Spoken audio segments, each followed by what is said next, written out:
7-foot privacy link installation, commercial job, 1,200 feet, 4-inch latch posts, 6 5/8 hinge posts, 14-foot single swing gates with operators. Update, we're going to do a tip today on how to install wire easily and do bands and hardware easily on 6 5/8 posts.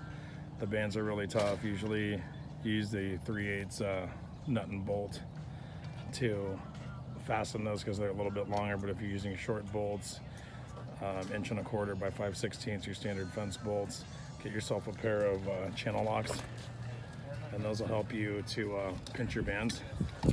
And come over and do all your band pinching now, and pinch that in there like that, and you can get your nut and bolts in really easily.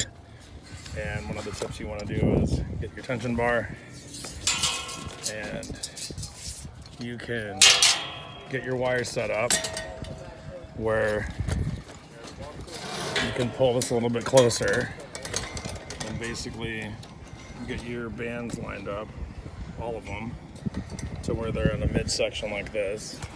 And while your bolts are already all together, you can come along and take your bar in and basically slide in through all your bolts like that.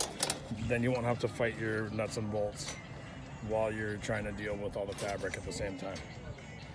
So I'm not done with this one yet. We have a little repair to do on this wire and pull a slat out. We'll do the rest of the makeup from the top down, but basically guide all those, guide that bar down through all your pickets and through all the nuts and bolts, and that'll be a simple way to get you hooked up really quick without a hassle. Whatever you gotta do.